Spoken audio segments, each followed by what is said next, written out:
Welcome to my YouTube channel career way up. ഇന്ന് നമ്മൾ discuss ചെയ്യാൻ പോകുന്നത് +1 അക്കൗണ്ടൻസിയുടെ ഒന്നാമത്തെ ചാപ്റ്ററിൻ്റെ കുറച്ച് ഒബ്ജക്റ്റീവ് ടൈപ്പ് ക്വസ്റ്റ്യൻസ്, അതിൻ്റെ ആൻസേഴ്സാണ് നമ്മളിന്ന് ഡിസ്കസ് ചെയ്യാൻ പോകുന്നത്. അപ്പോൾ എക്സാമിന് സ്ഥിരമായിട്ട് ചോദിച്ചു വരുന്ന കുറച്ച് ക്വസ്റ്റ്യൻസും അതിൻ്റെ ആൻസേഴ്സാണ്. 20ഓളം ക്വസ്റ്റ്യൻസ് ഞാൻ എന്ത് ചെയ്യും നമുക്കിവിടെ ഡിസ്കസ് ചെയ്യാം. അപ്പോൾ നമുക്ക് എന്ത് ചെയ്യാം, ക്വസ്റ്റ്യൻസിലേക്ക് പോവാം.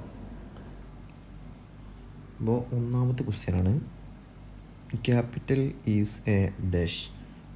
Option asset, liability, expense, income. അപ്പം ഇതിൽ ക്യാപിറ്റൽ എന്ന് പറഞ്ഞാൽ ഈ 4 ഓപ്ഷനിൽ ഏത് വിഭാഗത്തിൽ പെടുന്നതാണ്? അപ്പം അതാണ് ക്വസ്റ്റ്യനിൽ ചോദിക്കുന്നത്. അപ്പം നമുക്ക് എന്ത് ചെയ്യാം, അറിയാം ക്യാപിറ്റൽ പറഞ്ഞാൽ എന്താണ്. അപ്പം ഇതിൻ്റെ ഓപ്ഷൻ ഏതാണ്? നിങ്ങൾ ആലോചിച്ച് നോക്കി. അപ്പോൾ എന്താ ക്യാപിറ്റൽ എന്ന് പറഞ്ഞാൽ എല്ലാ സമയത്തും എന്താണ്, ഇതൊരു ലയബിലിറ്റിയാണ്. അപ്പം ഇതിൻ്റെ ഓപ്ഷൻ ഏതാണ്? ഓപ്ഷൻ ബി ആണ് എന്ത് ആൻസർ. അപ്പം അത് എങ്ങനെയാണ് ലയബിലിറ്റി ആവുന്നത് നമുക്ക് എന്ത് ചെയ്യാം, ഒന്ന് നോക്കാം.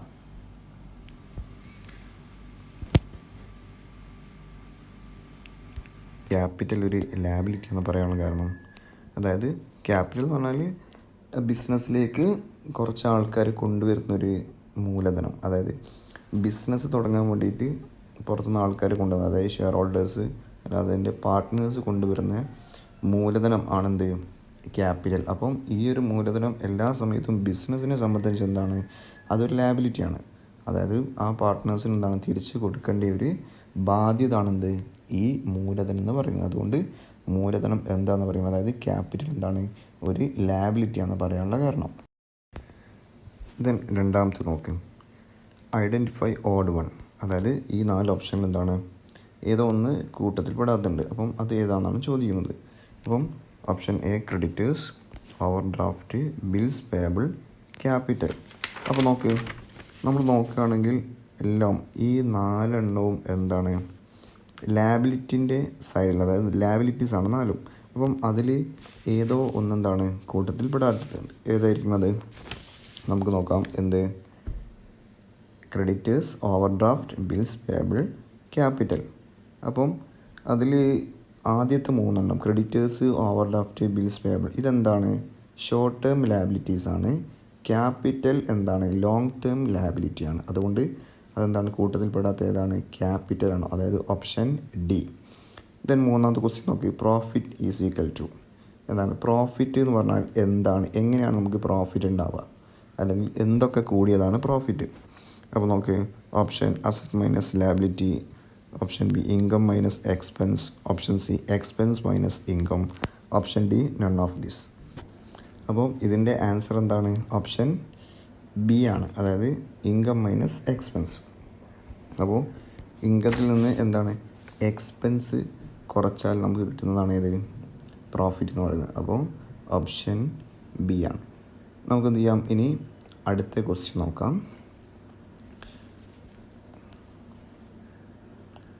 Which one is wrongly stated. അതായത് 4 ഓപ്ഷൻ കൊടുത്തിട്ടുണ്ട്, അതിൽ നിന്ന് ഏതാണ് തെറ്റായ ഏതോ ഒരു ഓപ്ഷൻ ഉണ്ട്, അതേതാണ് നമുക്ക് പറയാം. ഒന്നാമത് എന്താണ്, capital is equal to asset minus liability, asset is equal to capital plus liability, liability is equal to asset minus capital, capital is equal to asset plus liability. ഈ ക്വസ്റ്റ്യനിലുള്ളത് അക്കൗണ്ടിങ് ഇക്വേഷനാണ്. അക്കൗണ്ടിങ് ഇക്വേഷൻ നമുക്കറിയാം. അപ്പോൾ ഇതിൽ ഏതോ ഒന്ന് തെറ്റായ ഒരു ഇക്വേഷൻ ഉണ്ട്, അതാണ് നോക്കുന്നത്. അപ്പം തെറ്റായ ഇക്വേഷൻ ഏതാണ് ഒന്ന് എല്ലാവരും ഒന്ന് നോക്കിയാൽ നമുക്ക് മനസ്സിലാവും തെറ്റായ ഇക്വേഷൻ ഇതിലുള്ളത്. ഓപ്ഷൻ ഏതാണ്? അതായത് ഓപ്ഷൻ ഡി ആണ് എന്ത് ഇതിൻ്റെ ആൻസർ. അതായത് capital is equal to asset plus liability. അപ്പം അതെന്താണ് തെറ്റായ ഒരു ഇക്വേഷനാണ്. അപ്പം അതാണ് ഇതിൻ്റെ ആൻസർ. ഇനി അടുത്ത ക്വസ്റ്റ്യൻ നമുക്ക് നോക്കാം. Dash is the prepared to know the financial position. അതായത് ഇതിൽ താഴെ കൊടുത്തതിൽ ഏതോ ഒരു ഓപ്ഷൻ അതെന്താണ് നമ്മളെ ഫിനാൻഷ്യൽ പൊസിഷൻ മനസ്സിലാക്കാൻ വേണ്ടിയിട്ട് നമ്മൾ പ്രിപ്പയർ ചെയ്യുന്നതാണ്. അപ്പം അതിൽ ഫിനാൻഷ്യൽ പൊസിഷൻ മനസ്സിലാക്കാൻ വേണ്ടി നമ്മൾ പ്രിപ്പയർ ചെയ്യുന്നത് താഴെ കൊടുത്ത ഓപ്ഷനിൽ ഏതാണ്? അപ്പോൾ ഒന്ന് ആലോചിച്ച് നോക്കി, ഏതാണ് ഓപ്ഷൻ? ഓപ്ഷൻ ട്രേഡിംഗ് അക്കൗണ്ട് ഉണ്ട്, പ്രോഫിറ്റ് ആൻഡ് ലോസ് അക്കൗണ്ട് ഉണ്ട്, ബാലൻസ് ഷീറ്റ് ഉണ്ട്. None of this. ഏതായിരിക്കും അതിൻ്റെ ഓപ്ഷന്? അപ്പോൾ ഓപ്ഷൻ സി ആണ്. അതായത് ബാലൻസ് ഷീറ്റ് പ്രിപ്പയർ ചെയ്യുന്നതിന് വേണ്ടിയിട്ടാണ്, ഒരു ഫേമിൻ്റെ ഫിനാൻഷ്യൽ പൊസിഷൻ മനസ്സിലാക്കാൻ വേണ്ടിയിട്ടാണ്. അതാണ് ആൻസർ. ഓപ്ഷൻ ഏത്? സി. അടുത്ത് നമുക്ക് നോക്കാം. Arrange the asset in liquidity order. Furniture, stock, machinery, cash. അതായത് താഴെ കൊടുത്തിട്ടുള്ള ഈ 4 അസറ്റുകൾ എന്ത് ചെയ്യണം? ലിക്വിഡിറ്റിൻ്റെ ബേസിൽ നമ്മൾ എന്ത് ചെയ്യുക? അത് അറേഞ്ച് ചെയ്യാനാണ് പറഞ്ഞത്. അതായത് ലിക്വിഡിറ്റി എന്ന് പറഞ്ഞാൽ നിങ്ങൾക്കറിയാം, ലിക്വിഡിറ്റി എന്ന് പറഞ്ഞാൽ എന്താണ്? വിത്തിൻ എ ഷോർട്ട് പീരീഡ് എന്താണ്? പെട്ടെന്ന് തന്നെ ക്യാഷാക്കി മാറ്റാൻ പറ്റുന്ന അസറ്റുകൾ. അപ്പം പെട്ടെന്ന് ക്യാഷാക്കി മാറ്റാൻ പറ്റുന്ന അസറ്റിനെ നമ്മൾ എന്ത് ചെയ്യുക? ലിക്വിഡിറ്റി അസറ്റ് എന്ന് പറയാം. അപ്പോൾ ലിക്വിഡിറ്റിൻ്റെ ബേസിൽ എന്ത് ചെയ്യുക? താഴെ കൊടുത്തിട്ടുള്ള ഈ അസറ്റുകൾ നമ്മൾ എന്ത് ചെയ്യുക? ഒന്ന് അറേഞ്ച് ചെയ്യാനാണ് പറയുന്നത്. അതിൽ പിന്നെ 4 ഓപ്ഷൻ ഉണ്ട്. അപ്പം അതിൻ്റെ ഓപ്ഷൻ ഏതായിരിക്കും? ഒന്ന് നോക്ക്. ഓപ്ഷൻ ഏതാണ്? ഓപ്ഷൻ എ ആണ് ആൻസർ. അടുത്ത് നമുക്ക് നോക്കാം. Identify deferred revenue expenditure. ഇപ്പോൾ താഴെ കൊടുത്തതിൽ എന്താണ് ഡെഫേർഡ് റവന്യൂ എക്സ്പെൻഡിച്ചർ ഏതാണ്? അതാണ് നമ്മൾ നോക്കുന്നത്. 4 option: salary, heavy advertisement, wages, rent. അപ്പോൾ ഇതിൻ്റെ ആൻസർ ബി ആണ്, അതായത് ഹെവി അഡ്വർടൈസ്മെൻറ്റ്. ദെൻ അടുത്ത ക്വസ്റ്റ്യൻ നോക്കാം. Dash is A capital expenditure. താഴെ കൊടുത്തതിൽ ക്യാപിറ്റൽ എക്സ്പെൻഡിച്ചർ, അതായത് ക്യാപിറ്റൽ എക്സ്പെൻഡിച്ചർ എന്ന് പറഞ്ഞാൽ നമ്മൾ എന്താണ്? ലോങ് ടേം പർപ്പസിന് വേണ്ടിയിട്ട് നമ്മൾ ഉപയോഗിക്കുന്ന എക്സ്പെൻസുകളിൽ. അപ്പം അത് ഏതാണെന്ന് നോക്കാം. താഴെ കൊടുത്തതിൽ land purchase, rent paid, stationery purchased, freight paid. അപ്പോൾ നമുക്ക് നോക്കിയാൽ അറിയാം എന്താണ് ലോങ് ടേം പർപ്പസിന് വേണ്ടി നമ്മൾ ഉപയോഗിക്കുന്ന എക്സ്പെൻഡിച്ചർ ഏതാണ്? ഓപ്ഷൻ എ ആണ് ആൻസർ. ദെൻ അടുത്തത് 9ാമത്തത്. According to conservatism closing stock is valued at dash. അതിൻ്റെ ആൻസർ ഓപ്ഷൻ സി ആണ്, അതായത് cost or market price whichever is less. അതാണ് ആൻസർ. അടുത്ത ക്വസ്റ്റ്യൻ നോക്കാം. Dash is a book of prime entry. അതായത് താഴെ കൊടുത്തതിൽ ബുക്ക് ഓഫ് പ്രൈം എൻട്രി ഏതാണ്? അതായത് എന്താണ് ബുക്ക് ഓഫ് പ്രൈം എൻട്രി? നിങ്ങൾക്കറിയാം, journal, ledger, trial balance, none of this. അപ്പം അതിൽ ബുക്ക് ഓഫ് പ്രൈം എൻട്രി എന്ന് പറഞ്ഞാൽ അതായത് ആദ്യം നമ്മൾ എൻട്രി ചെയ്യുന്ന ബുക്ക് അതേതാണ്? ജേണലാണ്. അപ്പം ഓപ്ഷൻ എ ആണ് ആൻസർ. ദെൻ അടുത്തത് all dash purchases are entered in purchase day book. അതായത് പർച്ചേസ് ഡേ ബുക്കിൽ നമ്മൾ റെക്കോർഡ് ചെയ്യുന്നത് ഏത് തരത്തിലുള്ള പർച്ചേസാണ്? ക്യാഷ് പർച്ചേസ് ആണോ, ക്രെഡിറ്റ് പർച്ചേസ് ആണോ, ക്യാഷ് ആൻഡ് ക്രെഡിറ്റ് പർച്ചേസ് ആണോ, നൺ ഓഫ് ദിസ് ആണ്. അപ്പം 4 ഓപ്ഷൻ ഉണ്ട്. അപ്പം അതിൽ പർച്ചേസ് ഡേ ബുക്കിൽ നമ്മൾ റെക്കോർഡ് ചെയ്യുന്നത് ക്രെഡിറ്റ് പർച്ചേസ് ആയിരിക്കും. അതായത് കടത്തിന് സാധനം പർച്ചേസ് ചെയ്താൽ അത്തരത്തിലുള്ള ട്രാൻസാക്ഷൻ നമ്മൾ റെക്കോർഡ് ചെയ്യാൻ വേണ്ടി നമ്മൾ ഉപയോഗിക്കുന്നതാണ് ഇത് പർച്ചേസ് ഡേ ബുക്ക്. അതേപോലെ നമ്മൾ ക്രെഡിറ്റിന് എന്തെങ്കിലും ഐറ്റംസ് നമ്മൾ സെയിൽ ചെയ്യുകയാണെങ്കിൽ നമ്മൾ ക്രെഡിറ്റ് സെയിൽ ചെയ്യുന്ന സമയത്ത് നമ്മൾ റെക്കോർഡ് ചെയ്യാൻ വേണ്ടി നമ്മൾ ഉപയോഗിക്കുന്ന ബുക്കാണ് ഇത് ഡേ ബുക്കാണ്, സെയിൽസ് ഡേ ബുക്ക് എന്ന് പറയും. യെസ്. അപ്പം ഓപ്ഷൻ ഏതാണ്? 11ാമത്തെ ഓപ്ഷൻ ഏതാണ്? B, credit purchase. ഇതിനടുത്ത് നോക്കി 12ാമത്തത്. Salary paid ₹2,500 by cheque. Identify debit and credit aspects. അതായത് നമ്മളെന്താണ് 2,500 രൂപ സാലറി കൊടുത്തു. അതെങ്ങനെയാണ്? ക്യാഷ് ആയിട്ടല്ല കൊടുക്കുന്നത്, ചെക്കായിട്ടാണ് കൊടുക്കുക. അപ്പം ചെക്കായിട്ട് നമ്മൾ സാലറി കൊടുത്താൽ നമ്മൾ എന്ത് ചെയ്യും? ഒരു 2 ആസ്പെക്റ്റ് ഉണ്ടാവും, ഡെബിറ്റ് ആസ്പെക്റ്റും ഉണ്ടാവും, ക്രെഡിറ്റ് ആസ്പെക്റ്റും ഉണ്ടാവും. അപ്പം ഏതാണ് ഡെബിറ്റ്, ഏതാണ് ക്രെഡിറ്റ്? അപ്പം ഏതാണ് ഓപ്ഷൻ? ഏതായിരിക്കും? ഓപ്ഷൻ ഡി ആണ് ആൻസർ. അതായത് എന്താണ്? സാലറി നമ്മൾ ഡെബിറ്റ് ചെയ്യും, അതേപോലെ ബാങ്കിന് നമ്മൾ ക്രെഡിറ്റും ചെയ്യും. അപ്പോൾ ജേണൽ എങ്ങനെ ഉണ്ടാവുക? Salary account after to bank account, അതാണ് ജേണൽ. ഓക്കെ. അപ്പോൾ നമുക്ക് എന്ത് ചെയ്യാം? ഇനി അടുത്ത ക്വസ്റ്റ്യൻസ് നോക്കാം. അപ്പോൾ നമ്മളിപ്പോൾ എത്ര ക്വസ്റ്റ്യൻസ് നമ്മൾ ഡിസ്കസ് ചെയ്തു? 12 ക്വസ്റ്റ്യൻ നമ്മൾ ഡിസ്കസ് ചെയ്തു. ഇനി അടുത്ത ക്വസ്റ്റ്യനാണ് 13ാമത്തെ question. Rajesh started business with cash ₹5 lakh and furniture ₹2 lakh. How much should be credited to Rajesh capital account?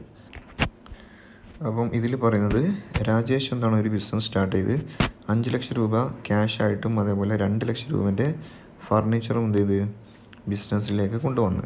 അപ്പം രാജേഷിൻ്റെ ക്യാപിറ്റൽ അക്കൗണ്ടിൽ ആകെ ക്രെഡിറ്റ് ചെയ്യുന്ന എമൗണ്ട് എത്രയാണെന്നാണ് ചോദിക്കുന്നത്. അപ്പം എന്താണ് 2 ലക്ഷം ക്യാഷായിട്ടും കൊണ്ടുവന്ന് പിന്നെ 2 ലക്ഷം രൂപേൻ്റെ ഫർണിച്ചറും കൊണ്ടുവന്നു. അപ്പം ടോട്ടലി രാജേഷിൻ്റെ ക്യാപിറ്റൽ അക്കൗണ്ടിലേക്ക് ക്രെഡിറ്റ് ചെയ്യുന്ന ഏതായിരിക്കും? ഓപ്ഷൻ ഡി ആയിരിക്കും. അതായത് 7 ലക്ഷം രൂപയാണ് ടോട്ടൽ രാജേഷിൻ്റെ ക്യാപിറ്റൽ അക്കൗണ്ടിലേക്ക് എന്ത് ചെയ്യുക? ക്രെഡിറ്റ് ചെയ്യുന്ന എമൗണ്ട്. ദെൻ അടുത്തത് 14ാമത്തത് sales return is also called. അതായത് സെയിൽസ് റിട്ടേൺ എന്ന് പറയുന്ന മറ്റൊരു പേര് എന്താണ്? ഓപ്ഷൻ എ, അതായത് റിട്ടേൺസ് ഇൻവേർഡ്. അതായത് നമ്മളെന്താണ് ഒരു സാധനം വിറ്റ സാധനം എന്താണ് തിരിച്ച് നമ്മൾ ബിസിനസ്സിലേക്ക് തന്നെ വരിക. അപ്പം അതാണെന്ത്? സെയിൽസ് റിട്ടേൺ എന്ന് പറയുന്നത്. അപ്പം റിട്ടേൺ ഇൻവേർഡ് ആണെന്ത്? സെയിൽസ് റിട്ടേണിൻ്റെ മറ്റൊരു പേര്. അപ്പം ഇതൊക്കെ ഓർത്തിരിക്കണം. ദെൻ നമുക്ക് ഇനി അടുത്ത ക്വസ്റ്റ്യൻ നോക്കാം. അപ്പോൾ നമ്മൾ ആകെ ഡിസ്കസ് ചെയ്ത് 14 ക്വസ്റ്റ്യൻ നമ്മൾ എന്ത് ചെയ്ത് ആകെ ഡിസ്കസ് ചെയ്ത്. ദെൻ ഇനി അടുത്ത ക്വസ്റ്റ്യനാണ്. ദെൻ അടുത്തത് account payable includes option creditors, bills payable, creditors and bills payable none. അപ്പം ഇതിൻ്റെ ആൻസർ ഓപ്ഷൻ സി ആണ്. അക്കൗണ്ട് പേയബിൾ എന്തൊക്കെയാണ്? Including creditors and bills payable. Then അടുത്തത് 16ാമത്തെ ക്വസ്റ്റ്യൻ ഐഡൻറ്റിഫൈ ഫിക്റ്റീഷ്യസ് അസറ്റ്. അപ്പോൾ താഴെ കൊടുത്തതിൽ ഫിക്റ്റീഷ്യസ് അസറ്റ് ഏതാണെന്ന് ഐഡൻറ്റിഫൈ ചെയ്യാനാണ് പറഞ്ഞത്. അപ്പം ഓരോരോ ഓപ്ഷൻ നമുക്ക് നോക്കാം. അപ്പം ഇതിൽ ഓപ്ഷൻ ഡി ആണ്, അതായത് പ്രിലിമിനറി എക്സ്പെൻസ് ആണെന്ത്? ഫിക്റ്റീഷ്യസ് അസറ്റ് എന്ന് പറയുന്നത്.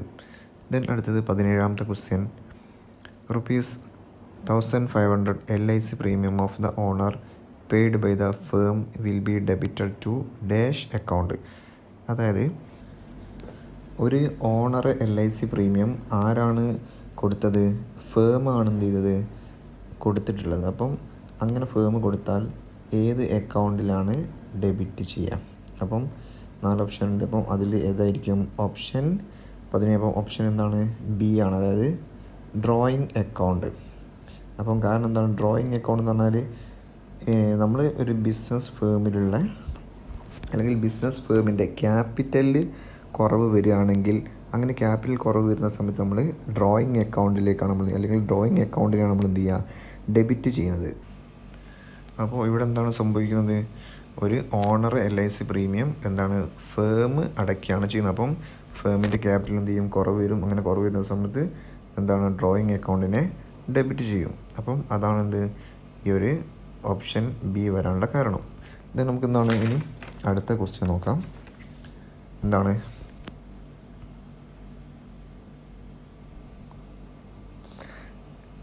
Furniture purchased by a furniture merchant for ₹50,000 is debited to dash account.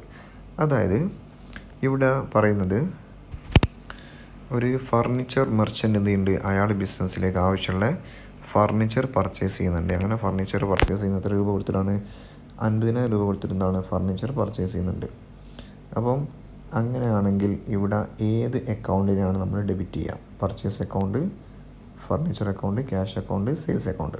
അപ്പം ഇവിടെ എന്താണ് ഒരു ഫർണിച്ചർ മെർച്ചൻ്റ് ആയതുകൊണ്ട് കാരണം അയാളെ ആ ഒരു ഫേമിൽ വിൽപ്പന നടത്താനുള്ള ഒരു പ്രൊഡക്റ്റാണെന്ത് ഈ ഫർണിച്ചർ എന്ന് പറയുന്നത്. അല്ലാതെ അയാൾ അസറ്റല്ല.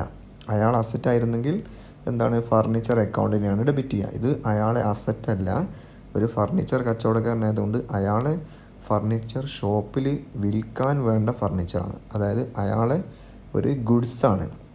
അങ്ങനെ ഗുഡ്സ് പർച്ചേസ് ചെയ്യുകയാണെങ്കിൽ നമ്മൾ പർച്ചേസ് അക്കൗണ്ടിൽ നമ്മൾ എന്ത് ചെയ്യുക? ഡെബിറ്റ് ചെയ്യുന്നത്. അപ്പം ഇവിടെ ഓപ്ഷൻ ഏതാണ്? എ, പർച്ചേസ് അക്കൗണ്ടിലാണ് നമ്മൾ എന്ത് ചെയ്യുക? ഡെബിറ്റ് ചെയ്യുക. ദെൻ അടുത്ത ക്വസ്റ്റ്യൻ നോക്ക്. Salary paid ₹6,000 entered in dash book. Salary paid, അതായത് സാലറി 6,000 രൂപ സാലറി കൊടുത്തു. ആ സാലറി കൊടുത്താൽ നമ്മൾ ഏത് അക്കൗണ്ടിലാണ് നമ്മൾ എന്ത് ചെയ്യുക? റെക്കോർഡ് ചെയ്യുന്നത്, അല്ലെങ്കിൽ ഏത് അക്കൗണ്ടിലാണ് നമ്മൾ എൻറ്റർ ചെയ്യുന്നത്? ഓപ്ഷൻ ഏതാണ്? ക്യാഷ് ബുക്ക്, അതായത് ഓപ്ഷൻ ഡി. സാലറിയാണ് കൊടുക്കുന്നത്, അല്ലാതെ ഇവിടെ പർച്ചേസ് അല്ല, സെയിൽസ് അല്ല, ഒന്നുമല്ല. അപ്പം ഓപ്ഷൻ ഡി ആണ്. ഇനി അടുത്ത് നോക്കാം 20ാമത്തെ ക്വസ്റ്റ്യൻ. അപ്പം ഇതിൽ എന്താണ് താഴെ കൊടുത്തതിൽ അക്കൗണ്ടിങ് ഇൻഫർമേഷൻ യൂസ് ചെയ്യുന്ന എക്സ്റ്റേണൽ യൂസർ ആരാണെന്നാണ് പറയുന്നത്. അപ്പം 4 ഓപ്ഷൻ കൊടുത്തിട്ടുണ്ട്. Owner of the firm, employees, management, customer. അപ്പം ഈ ഒരു 4 ഓപ്ഷനിൽ എന്താണ് external user of accounting information, അതായത് ബിസിനസ്സിൻ്റെ അക്കൗണ്ടിങ് ഇൻഫർമേഷൻ യൂസ് ചെയ്യുന്ന എക്സ്റ്റേണൽ യൂസേഴ്സ്. ഇൻറ്റേർണൽ യൂസറുണ്ട്, എക്സ്റ്റേണൽ യൂസറുണ്ട്. അപ്പോൾ നമുക്ക് ഈ ഓപ്ഷൻ നോക്കിയാൽ അറിയാം. ഓണർ ഓഫ് എ ഫേം, ഒരു ബിസിനസ്സിൻ്റെ അല്ലെങ്കിൽ ഒരു ഫേമിൻ്റെ ഓണർ ആരായിരിക്കും? ബിസിനസ്സിൻ്റെ ഇൻറ്റേർണൽ യൂസറാണ്. ദെൻ എംപ്ലോയീസ്, അയാൾ എന്താണ് ബിസിനസ്സിൻ്റെ ഉള്ളിലുള്ള ആളാണ്. അതേപോലെ മാനേജ്മെൻറ്റ് എന്താണ് ബിസിനസ്സിൻ്റെ ഉള്ളിലുള്ള ആളാണ്. കസ്റ്റമർ എന്ന് പറഞ്ഞാൽ ബിസിനസ്സിൻ്റെ ഉള്ളിലുള്ള ആളാണോ? അല്ല, ബിസിനസ്സിന് പുറത്തുള്ള ആളാണ്. അപ്പം ഇതിൻ്റെ ഓപ്ഷൻ ഏതാണ്? ഓപ്ഷൻ ഡി ആണ് അല്ലേ, അതായത് കസ്റ്റമർ ആണെന്ത് ഇതിൻ്റെ ആൻസർ.